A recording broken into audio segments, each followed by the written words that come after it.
అందరికీ praise the lord. ప్రభు అయిన యేసుక్రీస్తు నామమున మీకు అందరికీ శుభాలు తెలియజేస్తున్నాను. అందరు బాగున్నారు కదా. ఈరోజు వాగ్దానము ఆదికాండము 17వ అధ్యాయము 2వ వచనము.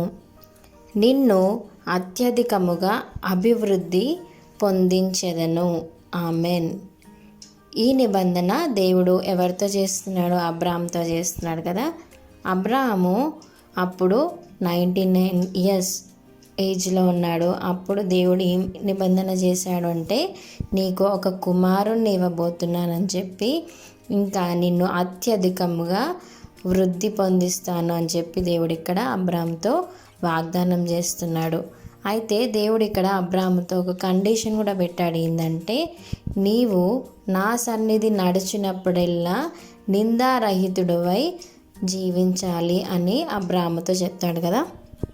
ఎప్పుడైతే నువ్వు నిందారహితుడివై నువ్వు నీతిమంతుడిగా జీవిస్తావో నిన్ను అనేక జనములకి తండ్రిగా చేస్తానని చెప్పి దేవుడు అక్కడ నిబంధన చేస్తాడు.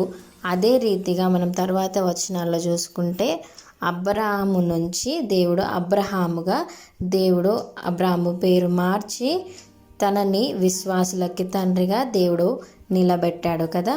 దేవుడు చేసిన వాగ్దానాన్ని నెరవేర్చకుండా మానలేదు. ఆయన సంతానం ఎవరు? ఇప్పుడు మనమే కదా. మనము కుమారులం, కుమార్తెలుగా పిలువబడుతున్న వారందరం కూడా మనం అబ్రాహాము సంతానం నుంచి వచ్చిన వారం కాబట్టి దేవుడు అబ్రాహాముతో ఆ రోజు చేసిన నిబంధనని నెరవేర్చాడు. అదే రీతిగా మన జీవితాల్లో మీరు ఎన్ని ప్రామిసెస్ అయితే పొందుకొని వాటిని క్లెయిమ్ చేస్తున్నారో ప్రతి ఒక్క ప్రామిస్ కూడా ఒకనొక రోజు దేవుడు ఖచ్చితంగా నెరవేరుస్తాడు.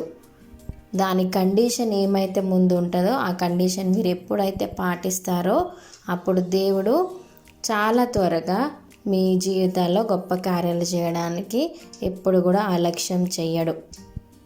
ఈ వాగ్దానాన్ని దయచేసి క్లెయిమ్ చేయండి.